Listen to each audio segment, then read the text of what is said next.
What's good, guys? This is the sixth vlog, the sixth Christmas vlog. Today is 26, I believe. Yes. And I'm gonna tell you guys, I have no idea why exactly, but I've been having these sharp pains. Like I've been having like a sharp pain in my chest and where my heart is when I run for the past 3 days. And I just don't exactly know why is that. I mean, maybe because it's Christmas, so I ate more. I'm not saying I ate horribly, but I definitely could have eaten better. Maybe I've been eating too much fat. That could be the thing as well. Too much fat isn't good for the heart. So maybe that's why I've been having these pains. Or maybe I'm just breathing wrong. That could be the thing as well. Maybe I'm breathing too hard or just breathing wrong or not breathing enough. Or maybe I'm just like overtraining myself, but I don't know.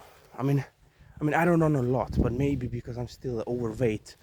Compared to my weight, I run a lot. You know what I mean? So compared to how much I weigh, this is still too much for my body, my heart. Maybe my heart cannot take it. But then how was it able to take it this long, for these many months? Anyways, so I only ran 2 kilometers, which is pathetic. And I know I could have run more, but I just don't want to mess up my heart, I really don't want to die.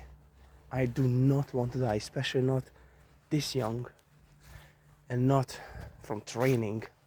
Although it would be sort of badass to die from a reason that gets me up every day. Imagine this on my tombstone or something like this. IDK.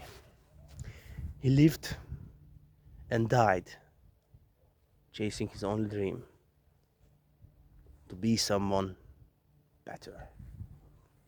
Imagine if that was written on my tombstone. Cold. That's cold. But anyways, that doesn't mean I wanna die, obviously. I'm just saying, if I'm gonna die anyways, it might as well be a good, proper reason. And also, if it's pretty badass, then that's cool too. But I'm just saying, like, I want my death to have a meaning, and I also want my life to have a meaning, obviously. Like when I'm gone, I wanna be like, you know what? That was fucking amazing, that life. I've done so much. I've done so much that I even expected or thought I could do. I made so many people proud. I made God proud. And now it's time. That's what I want. I do not want to look back on my life, on my deathbed, and be like, could have done more, man. Nah, bro, imagine on your deathbed, on your last day, you're just having like regrets. No, sir, no, thank you. Maybe that's why I push myself too hard sometimes. Because I do push myself too hard sometimes, I realize that. But here's the thing, if you do not push yourself, how on earth are you going to see what your limits are? And here's where it gets funny. You do not have any limits. The only thing you cannot do is stop death. At least, for now, or I don't know. But the only thing you cannot control is death, basically. So my point is that you do not have limits. You think you do, but you do not have limits. I mean, when I was 150 kg, that's almost 400 pounds. That's 5 stones. And when I was that heavy, I could have been like, you know what? I am so fat. I'm huge, bruv. There is no way in hell, no way I could ever run more than just 30 seconds. Guess what, bro? That's exactly what I did.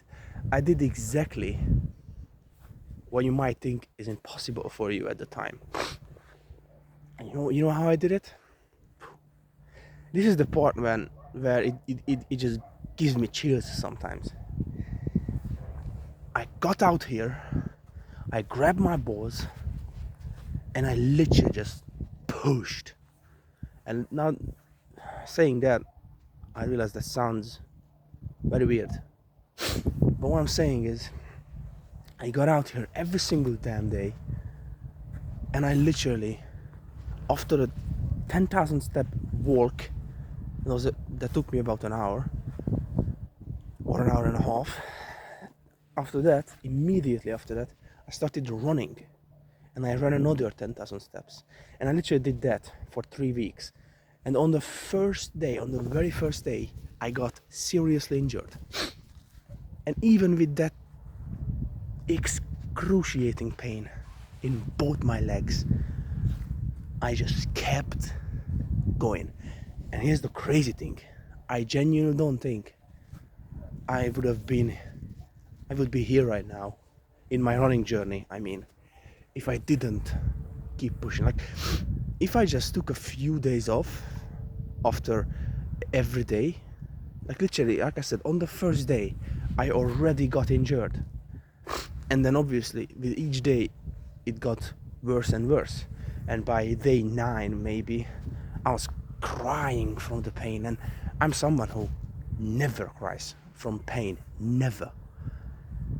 But not literally never, but I think I cried a few times from pain, like physical pain before, injuries, whatever. So my threshold for pain is like high.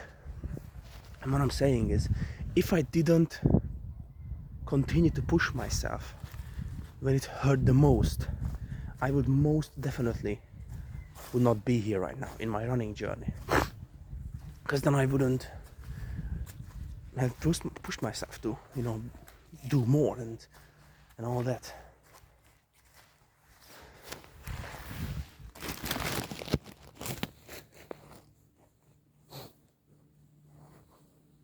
So,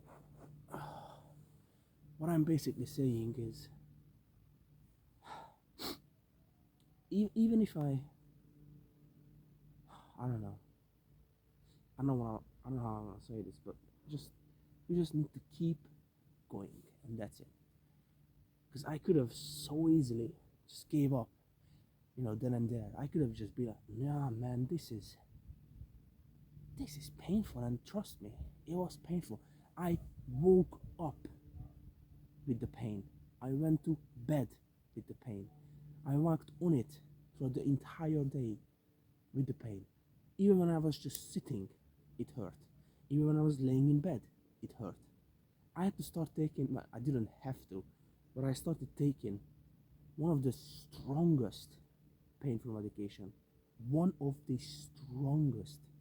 And even that only removed maybe like 75% of the pain. Can you imagine how much it hurt then? Can you even imagine? Could you even imagine the amount of pain that had to be if one of the strongest medication that even just half the portion should be enough wasn't even enough. Literally, you take these for the absolute worst migraines and headaches, like the absolute worst. And literally, I took it, and it was literally like, you put some water and then you put into it and then you stirred it up. And I drank it, and after like 15 minutes, like 75% of the pain was gone. And I mean, believe me, at the time, like obviously it was such an amazing feeling because now the most of the pain was gone. But I'm also saying that how much pain there had to be if even one of the strongest medication couldn't take all of the pain from it, you know? Just makes me think.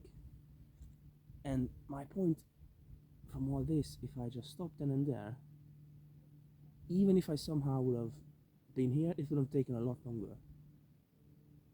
So I definitely, like, I genuinely don't think it would have only taken me 6 months to be able to run for as long as and as much as possible if I didn't push myself. Because now I know how to push myself in running. I know how, like, like this is the basic. What is the word I'm looking for?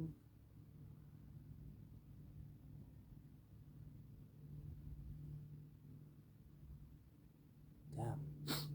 So basically, when I started running, after like 30 seconds, I was already like breathing heavy.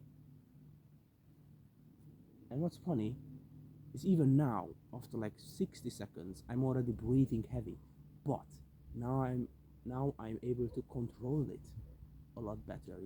You know what I mean? Like before, like when I started, it was just like, and then I would collapse to the ground. Now I'm still doing the, but now I can just keep running. Like I can keep running regardless of how out of breath I am, and that's the difference. That's what I was gonna say. The difference between now and when I started. Not a lot happened. The only thing that changed basically is I learned to control it. I learned to push myself, and I'm just doing it. You know, you just kind of have to turn your emotions off when you train, in my opinion. Sometimes they might help, but I think if you can turn your emotions off, then you might be able to push yourself even further and even more. Because if you have your emotions, you know, after like 30 minutes of running, you'll be like, oh man, this is fucking shit, this is tough, this is just, nah, I should probably stop for like 5 minutes, just 5 minutes, it's not gonna, just 5, nah, don't stop, bro, just keep going, keep running. I'm not saying, you know, run to death. Maybe that's what I'm doing, who knows, only God does. I don't know if tomorrow maybe I'm gonna have a heart attack, maybe, or maybe I'm just gonna collapse, or maybe, I don't know, maybe my leg's gonna break because I stepped somehow badly. Who knows? I don't. But that's not gonna stop me from still coming out here every day and doing the exact same thing that could cause all of that. Call me crazy, I don't care. And to quote David Goggins, I'm not crazy, motherfucker, I'm just not you. And to be fair, from the perspective of someone who is not him, he is crazy. He seems like he is a crazy person because he trains so much. But from someone who also, you know, trains a lot, nowhere near as much as him. Nowhere near. Don't get me wrong. Like, I mean, like, it would be an insult to think that I train even as half as much as he does. No, David Goggins is an absolute animal. He is different.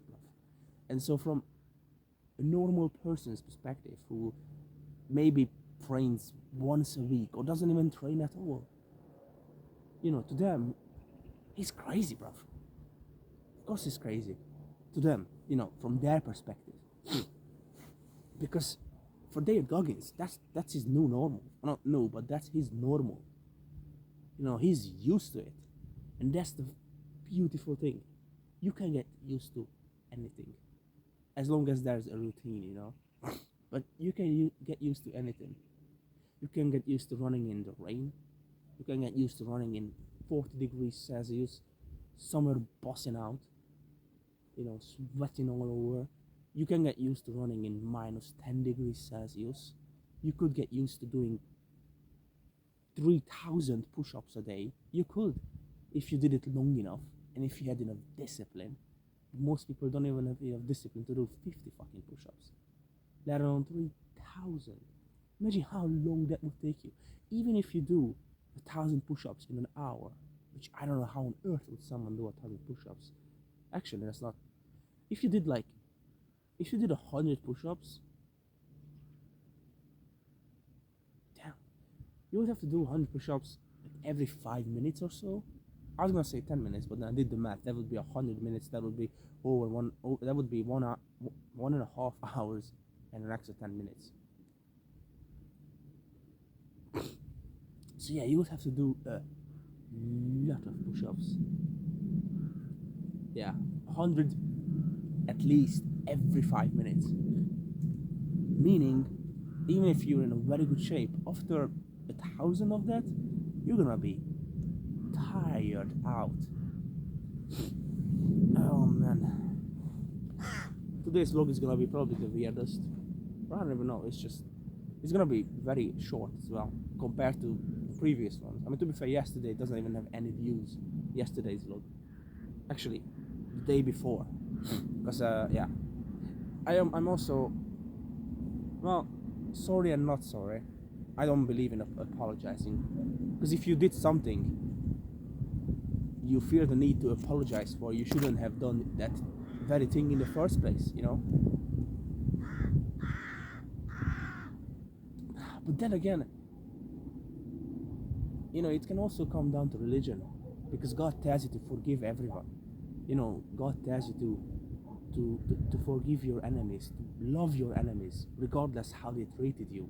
You know, someone treated you badly, someone hurt you, someone spoke badly of you. Good. Love them. Treat them good. Treat them better. And pray for them, so God can, you know, come in their life the same way He did, and the same way He did in mine, and He did in yours if you're religious and if you believe in God. So when it comes down to that, yes, you know, forgive but not forget.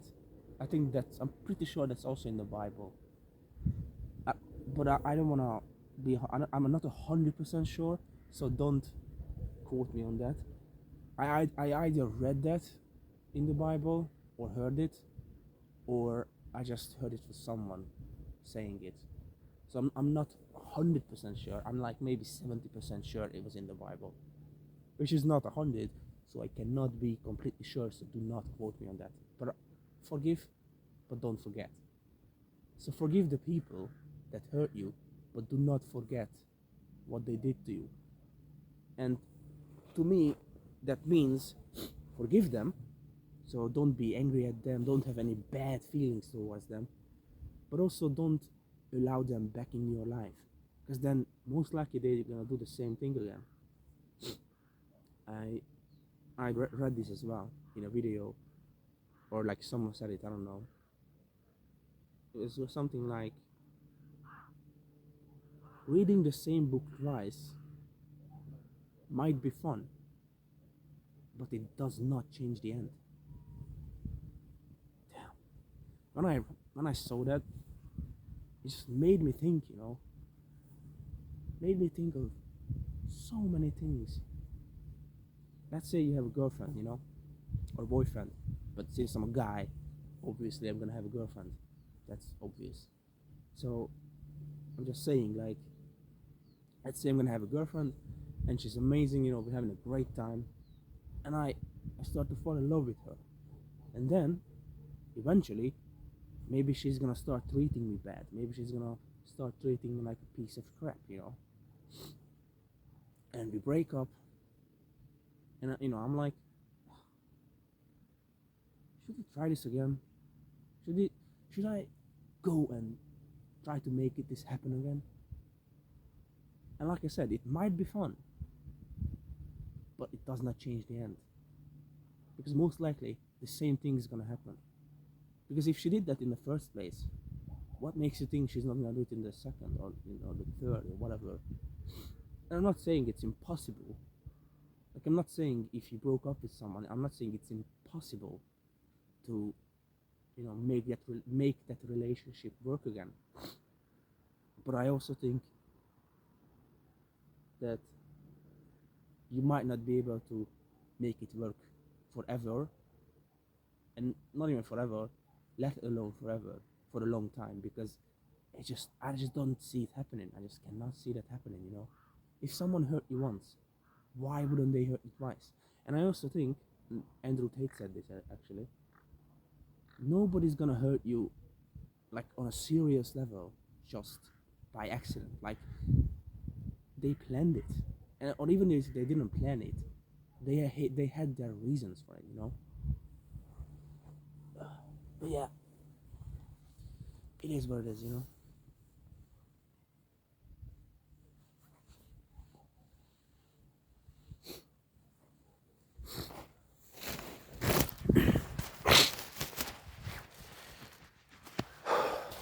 I don't even know what I'm still making these videos. Anyways, I think I'm gonna go. I'm going home. Thank you for watching. I hope you guys are having a great Christmas, and I hope you guys had a great Christmas. Spend time with your family. Keep the grind going, and God bless you, and peace out.